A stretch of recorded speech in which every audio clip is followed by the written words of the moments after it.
दे, मागेल जो तयाला धम्माचं ज्ञान दे, मागेल जो तयाला धम्माचं ज्ञान दे. धम्माचा खजिना घेऊन चाललो, धम्माचा खजिना घेऊन चाललो, हा वारसा तुम्हाला देऊन चाललो. प्रत्येक बौद्ध व्यक्ती मरण पावल्यानंतर त्यांच्या अंत्यविधीला, त्यांच्या जलदान विधीला आणि त्यांच्या स्मृती दिनाला हे धम्मयान असावं. निर्वाणपदी जाण्या हे धम्मयान दे, निर्वाणपदी जाण्या हे धम्मयान दे, मागेल जो तयाला धम्माचं ज्ञान दे, मागेल जो तयाला धम्माचं ज्ञान दे, मागेल जो तयाला धम्माचं ज्ञान दे. म्हणा साधू साधू साधू.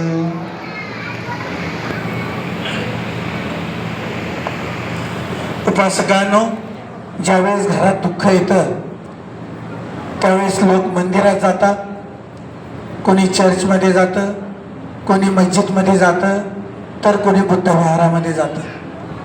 आणि त्याहून दुःखातून आधार मिळण्यासाठी घरी साधू संताला बोलावून थोडं धम्म ऐकण्याचा प्रयत्न करतात. म्हणून आशुक भावनी या ठिकाणी नालंदा कुळचीधाम या ठिकाणी भिक्खू संघाला बोलावलेला आहे. हा काही धर्म नाही, हा धम्म आहे. काय आहे? बोलत राहा. काय आहे? धम्म. धर्म म्हणजे देवदेवतांची पूजा करणं आणि धम्म म्हणजे जीवन जगायची कला अवगत करणं. म्हणून या ठिकाणी आपल्या प्रवचनाला सुरुवात होत आहे धम्मदेशनेला. जगाला शांततेचा मार्ग दाखवणारे तथागत भगवान गौतम बुद्ध, परमपूज्य बोधिसत्व डॉक्टर बाबासाहेब आंबेडकर यांच्या विचाराला त्रिवार वंदन. कालकथित लक्ष्मण नानांनाही त्रिवार वंदन, भिक्खू संघालाही वंदन आणि तुम्हा सर्वांना मंगल कामना.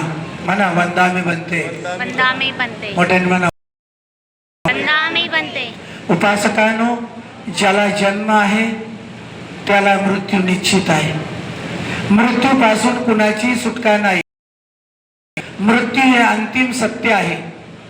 म्हणून भगवान बुद्धांनी जन्म आणि मृत्यूमध्ये कसं वागावं, जगावं, कसं आचरण करावं हे शिकवलं. कोण होते गौतम बुद्ध? देव होते का? बोलत राहा. काही शक्ती होती का? मुलगा होता. यांच्या शेतावर एका वेळी 1000 नांगर चालायचे. किती नांगर चालायचे? 1000. मोठ्याने सांगा, किती नांगर चालायचे? 1000. स्वतः यांचे वडील शुद्धोधन राजा, म्हणजे शुद्धोधन राजा कुणबी होता, मराठा होते, क्षत्रिय होते. बघा, मराठी समाजाचा मुलगा बुद्ध झाला. मांडीवरचं लेकरू सुद्धा बुद्ध होऊ शकतं. मग बुद्ध म्हणजे काय? बुद्ध काही डिग्री आहे का? बुद्ध काही कोर्स आहे का? दुसरं तिसरं काही नसून तुमची स्वतःची बुद्धी.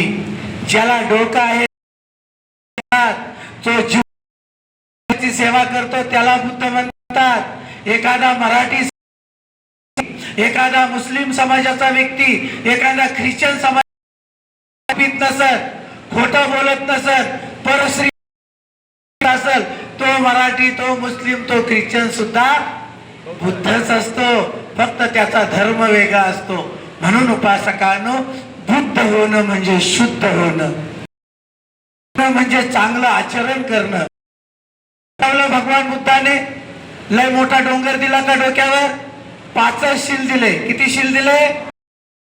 5 दिले. आम्हाला 227 दिले. 5 शील दिले. जीव हिंसा करू नका. म्हणा करू नका. जीव आवाज नाही येत मोठ्याने. जीव नका, चोरी करू नका, वाईट वागू नका, खोट बोलू नका आणि दारू गांजा सिगारेट या 5 शिलाचं पालन केलं ती कैदी सुद्धा जाणार नाही आणि माझ्या आया बहिणीच्या घरात कधी दुःख येणार. उपासकांनो, भगवान बुद्ध झालं म्हणजे काय प्राप्त झालं? सिद्धार्थ गौतम राजाचा मुलगा बुद्ध झाला म्हणजे काय झालं नेमकं? तर भगवान बुद्धाला जगातले किती सत्य समजले? बोलत राहा. किती सत्य समजले? चार. ताट बसा. हा. आणि पाठ करायचं मी विचारणार आहे. हा. बुद्धाला पहिलं सत्य समजलं जगात. बुद्धाला काय समजलं पहिलं? जगात दुःख आहे. मोठ्याने.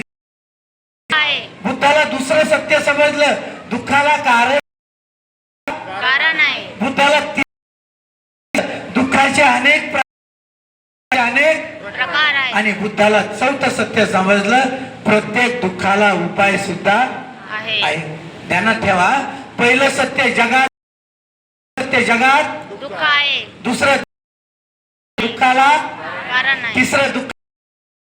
तिसरं दुःखाचे चौथं प्रत्येक आहे.